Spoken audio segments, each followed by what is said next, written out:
السلام علیکم جی، بڑی افسوسناک خبر ہے۔ آپ دوست جو ہے اس کا ملبہ مل گیا ہے، ٹائٹینک کے ملبے کے بالکل قریب پڑا تھا، اور باقاعدہ طور پر آفیشیلی اناؤنسمنٹ ہو گئی ہے کہ 500 افراد جو ہیں وہ لقمہ اجل بن چکے ہیں، جن میں اینگرو کمپنی کے مالک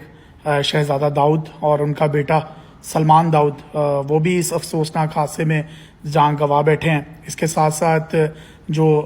ہمیش ہیں، بلینر ہیں یو کے سے جن کا تعلق ہے، اور یہ دنیا کا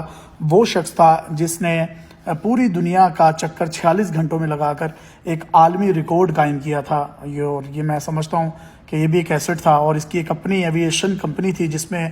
یہ جیٹ طیارے اور پرائیویٹ طیارے، بزنس مین، ریئل اسٹیٹ کا کام کرنے والے لوگ اور سربراہان مملکت جو ہیں دنیا کے، یہ ان کو فراہم کرتے تھے، پرائیویٹ جیٹس جنہیں کہتے ہیں۔ اس کے ساتھ ساتھ جو اوشن جیٹ کا مالک تھا، اس کی بیگم جو تھی، اس کی پردادی اور پردادا،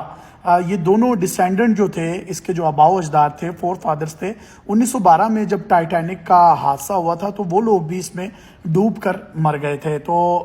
کچھ لوگ یہ بھی کہہ رہے ہیں کہ شاید وہ ان کو خراج تحسین پیش کرنے کے لیے، یا ان کے جس طرح سے ہم لوگوں کی عام قبریں ہوتی ہیں، ہم لوگ وہاں چلے جاتے ہیں نشانی کے طور پر، تو شاید وہ اس کی کھوج لگانے کے لیے یا ان کو کوئی خراج تحسین پیش کرنے کے لیے وہاں گئے تھے۔ لیکن اس بات میں کتنی حقیقت ہے اس کے بارے میں کچھ نہیں کہا جا سکتا، کیونکہ جو باقی لوگ ہیں وہ سارے بھی بڑے ایڈونچرس تھے۔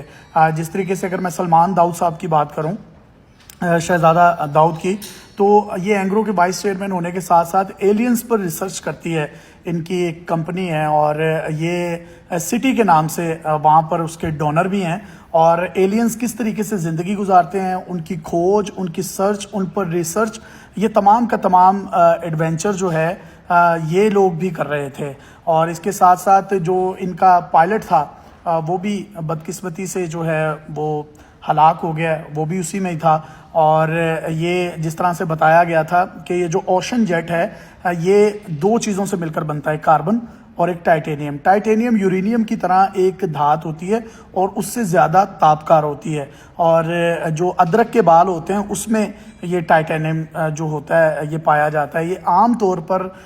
جو سمندر کے تہہ میں جیسے جیسے گہرائی میں جاتے ہیں آپ، پریشر بڑھتا جاتا ہے، تو یہ اس پریشر کو اچھا مینٹین کرتی ہے۔ جبکہ آکسیجن صرف 46 گھنٹے کی تھی، 96 گھنٹے کی سوری، اور وہ جب ختم ہوتی گئی، اور جو ہم سانس لیتے ہیں، آکسیجن اندر لے کر جاتے ہیں اور سانس باہر نکالتے ہیں تو کاربن ڈائی آکسائڈ نکلتی ہے، تو وہ جو کاربن ڈائی آکسائڈ تھی، ہو سکتا ہے اسی کی وجہ سے یہ لوگ جو ہے اس کی زیادتی کی وجہ سے اس میں ان کا انتقال ہو گیا۔ اس کے بعد جو ہے وہ ملبہ ملا ہے، اور یہ انتہائی افسوسناک خبر ہے جس میں تمام لوگ